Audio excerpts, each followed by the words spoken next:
मला हे दोन्ही आमदारांना ना खाली डोकं वर पाय करायची गरज आहे.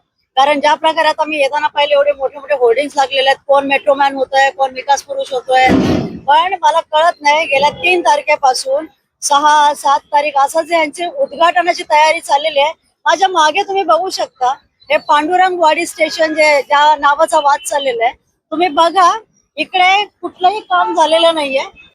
मॅडम काय सांगाल, एकीकडे मीरा भाईंदर मध्ये मेट्रोचं श्रेय घेण्यासाठी दोन्ही आमदार लढाई करत आहेत, दुसरीकडे मेट्रोचं काम अजून देखील झालं नाहीये, पण त्याचं उद्घाटनासाठी जे आहे मुख्यमंत्री आणि उपमुख्यमंत्री मीरा भाईंदर शहरात येणार आहेत.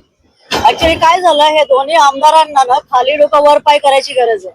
कारण ज्या प्रकारे आता मी येताना पाहिले एवढे मोठे मोठे होर्डिंग्स लागलेले आहेत, कोण मेट्रोमॅन होतोय, कोण विकास पुरुष होतोय, पण मला कळत नाही गेल्या 3 तारखेपासून 6-7 तारीख असं जे यांची उद्घाटनाची तयारी चाललेली आहे.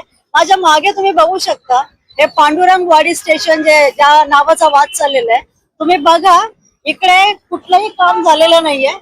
सगळं सामान तिथे पडलेलं आहे. जर या स्टेशन वरून कोणाला ट्रेन पकडायची असेल तर ती कशी पकडणार आहे मेट्रो ट्रेन?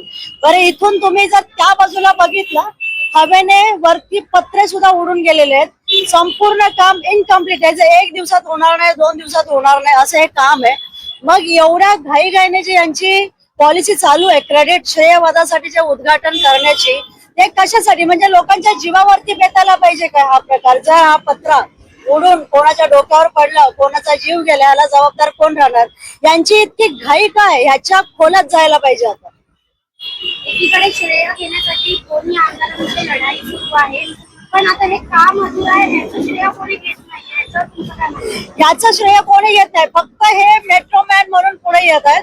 खरं तर यांचं कर्तव्य होतं की आधी हे रखडलेलं काम पूर्ण करणं आणि पद्धतशीरपणे त्याचं उद्घाटन करणं. जसं बॉटल नेक आहे, त्याचंही क्रेडिट घ्यायला कोण पुढे येत नाही. आता फक्त एक स्टेशन त्यांनी तयार केलंय, तेही पूर्णपणे तयार झालेलं नाही आणि तिथे उद्घाटन करून ते हिरवा कंदील दाखवत आहेत. पण या स्टेशनची जी अवस्था आहे ह्याचं काय?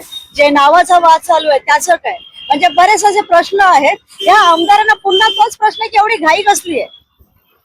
एकीकडे मेट्रोचे जे श्रेय आहे ते घेत आहेत, परंतु लोकांना दिलासा देण्यासाठी मेट्रो सुरू करतात. कुठे ना कुठे लोकांच्या जीवाशी का खेळ खेळतात? त्यांना काय पडलेली आहे का? लोकांच्या जीवाशी काय पडलेली आहे? आता मागे त्या आग लागली.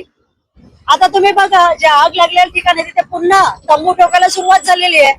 यांना लोकांच्या जीवाशी काय पडलेलं आहे का? हे लोक फक्त करणार की आम्ही एवढे पैसे देऊ, त्या पैशात लोकांचा जीव, लोकांची फॅमिली, म्हणजे यांना काही पडलेलं नाही लोकांच्या जीवाशी.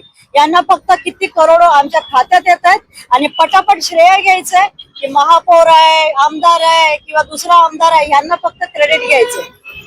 एकीकडे मेट्रोचे उद्घाटन जे आहे 3 तारखेला होणार होतं, पण ते लांबणीवरती गेलंय. यावर खरं तर 3 तारखेला त्यांनी ती तारीख कशी काय निवडली मला कळत नाही. कारण 3 तारीख हा संपूर्ण देशासाठी एक तर काळा दिवस. कारण छत्रपती शिवाजी महाराजांचा महापरिनिर्वाण त्या दिवशी झालेलं होतं.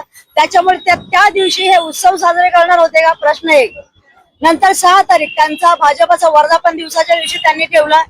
पुन्हा 7 तारीख आली.